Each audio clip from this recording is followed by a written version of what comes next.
Welcome back once again to our new video. तो आज की इस वीडियो में हम लोग बात करेंगे मेटा स्टेबल स्टेट के बारे में। तो इस वीडियो में हम लोग बात करने जा रहे हैं मेटा स्टेबल स्टेट के बारे में। पिछले वीडियो में हम लोगों ने डिस्कस किया था रेडिएशन के बारे में, absorption of radiation and emission of radiation.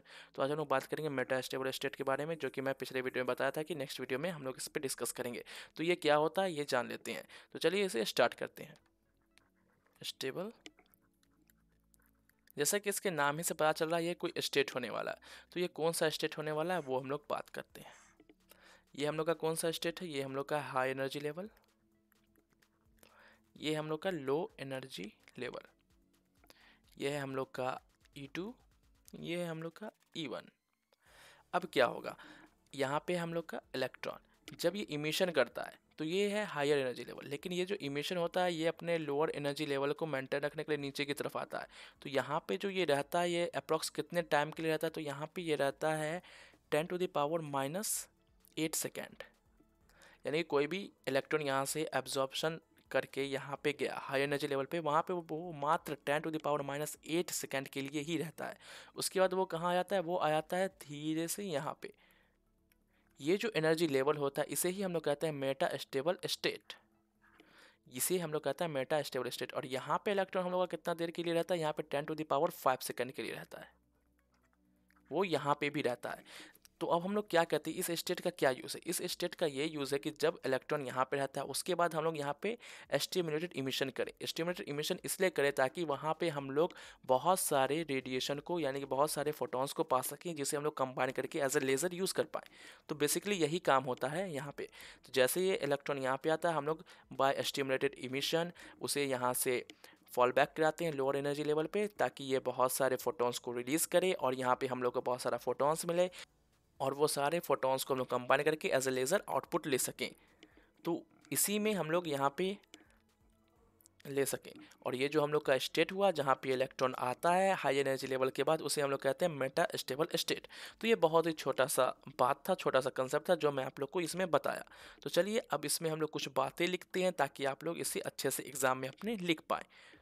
तो सबसे पहले तो यहाँ पे कुछ थ्योरी वाला पार्ट लिख लें हम लोग। तो हम लोग लिखते हैं between two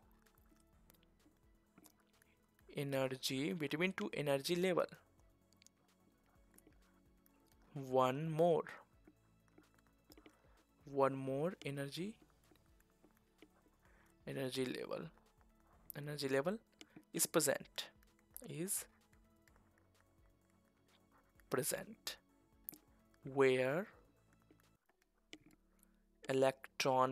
is present where electron can stay for long period than by stimulated emission electron emits two or more photons and fall back to ground energy level, so that density is increased which, मैं यहाँ पे इसे सही से कर देता हूँ, थोड़ा स्पीड के कारण राइटिंग में दिक्कत आप लोग को होगा समझने में। तो सो दैट डेंसिटी मैं, तो यहाँ पे क्या है, between two energy level one और more energy level is present where electron can stay for long period, then by stimulated emission electron emits two or more photons and fall back to ground level, so that density is increased which is a laser action,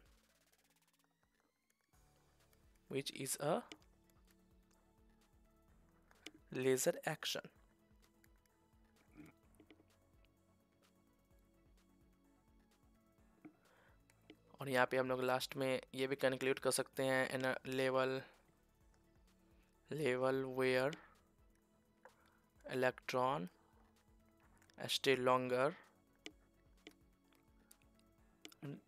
time, the level where electron stay for longer time is called metastable state। तो यहाँ पे बहुत सारी बातें मैं लिखा हूँ, यहाँ पे मैं आपको एक होल समरी की टाइप में लिख दिया।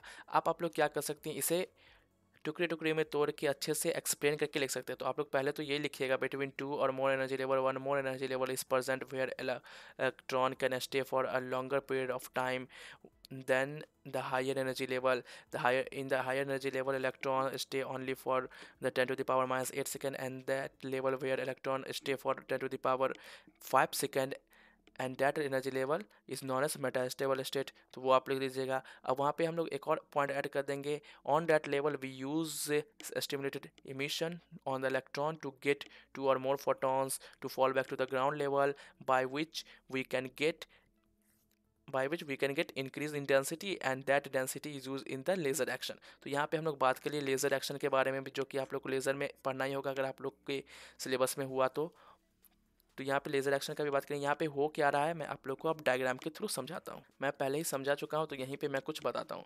तो यहाँ पे होगा क्या कि ये इलेक्ट्रॉन यहाँ पे 10 to the power 8 सेकंड के लिए रहा, अब यहाँ पे 10 to the power 5 सेकंड के लिए रहा। तो जब इलेक्ट्रॉन यहाँ पे बहुत जल्दी, यानी कि बहुत सारे होंगे, एक तो होगा नहीं, यहाँ पे बहुत सारा होगा, तो ये आ जाएगा यहाँ पे। अब हम लोग यहाँ पे से कुछ फोटोन्स देके इसे यहाँ से ड्रॉप डाउन करेंगे। तो यहाँ पे जैसे ही करेंगे तो ये एक फोटोन्स के थ्रू यहाँ पे 2-3 मान लीजिए निकला, यहाँ पे हम लोग को एनर्जी मिला, उसी तरह बहुत सारे के थ्रू बहुत सारा मिलेगा।